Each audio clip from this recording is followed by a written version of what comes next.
Alright, this is Osmo Pocket 4P Vlog Combo. After removing the plastic wrapping, you simply open the flap on the top and inside you get the main carrying bag, some documents including the typical DJI stickers and an additional slim pouch for carrying the pocket with fewer accessories. One thing I noticed immediately though, there is no proper hard protection cover included here, which is honestly a bit of a bummer for me because with something like the Pocket, I really like having a quick protective cover that I can just throw into my camera bag. But let's quickly check out the smaller pouch first.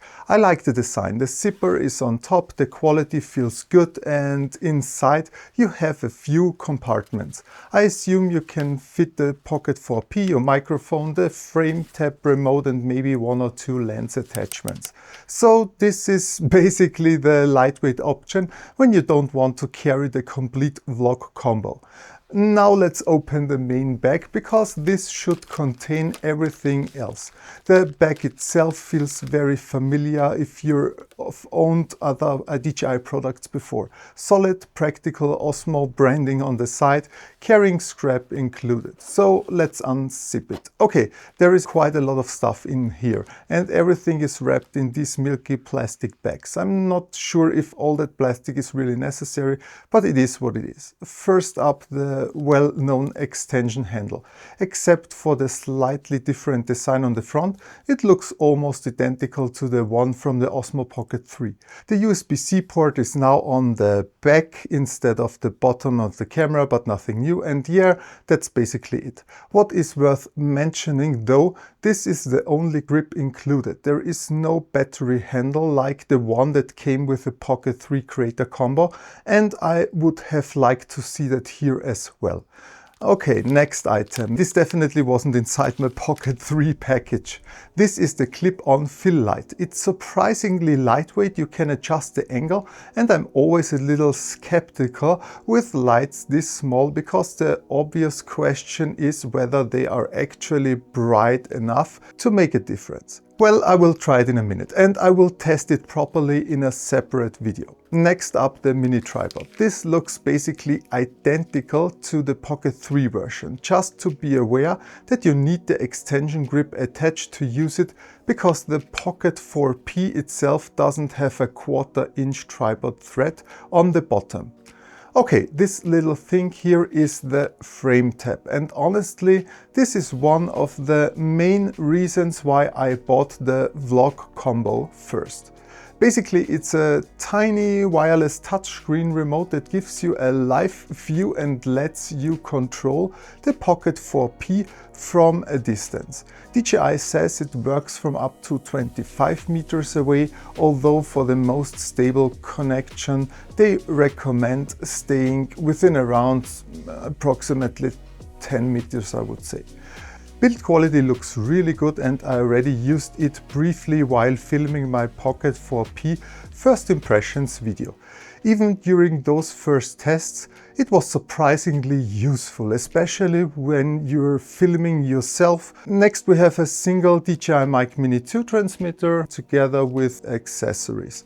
I'm not going too deep into this one because I already published a detailed test here on the channel, including those interchangeable front covers, which are pretty cool in my opinion.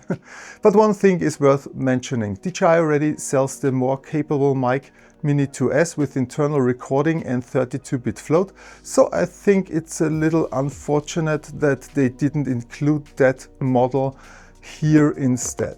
With the Pocket 3 Creator combo, you got the Mic 2, which felt like the more premium option at that time. My guess is that DJI went with the standard Mic Mini 2 here in this box to keep the overall vlog combo price competitive. I already bought the 2S myself though, and a direct comparison with the standard Mic Mini 2 here together with the Pocket 4P is coming soon on the channel. Alright, moving on. You also get a wrist strap to hopefully prevent your pocket from making a very expensive trip to the floor, the magnetic charging cable for the Mic Mini 2, and of course the classic USB-C charging and data cable. And then we have another cable, but what is this for? These connectors are new to me. Okay, that has to be for the FrameTap because it doesn't have a regular USB-C port. Yep, you simply clip this onto the FrameTap and connect USB-C to charge it. I'm really curious about the battery life because this thing is absolutely tiny. Alright, I think that was everything in terms of accessory, which means it's finally time for the big player in the game, the Osmo Pocket 4P itself. And here it is. Isn't she a beauty? Let's get rid of all these protective stickers. Very nice. Although I have to admit that camera head definitely takes some getting used to. It looks quite big compared to the body, and it also feels surprisingly heavy. I don't know. Let's turn it on. The basic concept is still familiar. Rotate the screen, the camera powers on automatically, and the gimbal rotates into the final position. And yeah, that looks pretty cool. The camera head definitely feels heavy in relation to the rest of the body, which is slightly unusual at first. But I guess you get used to everything, right? Right. Build quality feels excellent and immediately familiar except for these two additional physical controls here for zoom and the customizable button. If you already own the regular Pocket 4, that's obviously nothing new, but coming directly from the Pocket 3, these controls are new to me. Now I will have to properly set everything up before I can really use it. But before we continue, let's quickly try that little fill light. Let's put it on and oh, it activates immediately. Nice. And because it weighs almost nothing, you barely notice that it's attached. And wow, that is actually surprisingly bright. I like it. I can definitely imagine using this to light your face when you're vlogging somewhere where the camera would otherwise struggle in low light. That's really cool. And technically that's everything inside the vlog combo, but because I always like having at least one black mist filter available right from the beginning, I also bought the only 1/8 black mist filter I could find on Amazon at the time. This one is from Freewell, and I would say let's open it and check it out. Okay, so the packaging looks strangely familiar. It reminds me a lot of the filter cases from my DJI Neo 2, which means it's slightly huge considering there's literally one tiny filter inside. But okay. You also get a microfiber cloth because yeah, this is still glass, so keep it clean. Otherwise you complain later that your footage looks washed out and blame the camera. Let's open the actual case. And here is the filter attachment. This time it isn't magnetic. I have to admit I'm slightly skeptical about that because you lose some of the speed and convenience you normally get with magnetic filters.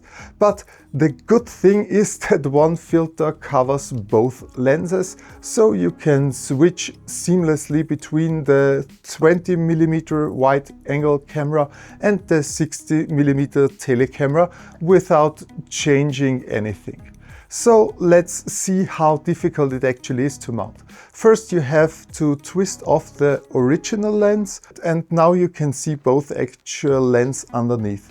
Now let's attach the black mist, twist it and or another way. Okay, I clearly need some practice, but there we go. Honestly, it wasn't that difficult. And there is one big advantage compared with magnetic filters. Once this is mounted, it is properly locked into place. So there's basically no chance of accidentally brushing against it and knocking it off. That's definitely a plus. So yeah, that's basically everything you get with the Osmo Pocket 4P Vlog Combo Plus. my additional Freewell 1/8 black mist filter. For around 700 euros, I think the package is generally pretty good. But there are two accessories I personally would have liked to see included. The first one is the battery handle. You can buy the compatible battery handle separately, and the one made for the Pocket 3 also works with the 4P, but considering DJI included one with the Pocket 3 creator combo, I think it would have made sense here as well. And the second one is the classic wide angle lens, especially in something called a vlog combo. Having the option to turn the standard 20mm lens into something around 15mm feels like a no-brainer for handheld vlogging. Again, you can buy it separately. I just haven't done that yet. As for the Freewell 1/8 black mist filter, that costs around 20 euros. I already tested it during my first impressions video, and obviously black mist filters always come down to personal preference, but after seeing the footage, I'm honestly not sure how often I will use it. The Pocket 4P already produces a noticeably different image compared with my Pocket 3, and with the right settings, I think I can get very close to the look I want directly out of the camera. So I'm afraid this little guy might spend quite a bit of time inside my camera bag. Well, we will see. And that's it for my Osmo Pocket 4P vlog combo unboxing. You will find Amazon affiliate links for the Pocket 4P and the accessories I use down in the description. I've heard from some of you that you can also order it through those links from Germany and potentially get it shipped to other countries as well. I actually did something similar myself when I ordered my Luna Ultra from Amazon France, and that worked perfectly, so it might be worth checking if the Pocket 4P isn't available in your country yet. And there is a lot more Pocket 4P content coming. I already published my first impressions. I'm working on my best settings. I will test the Mic Mini 2 versus the 2S. And of course, there will be also comparisons against other cameras like the Insta360 Luna Ultra. So if any of that sounds interesting, like the video, subscribe down here and hype this video. Thanks so much for watching. Stay healthy, take care, and I will see you in the next one.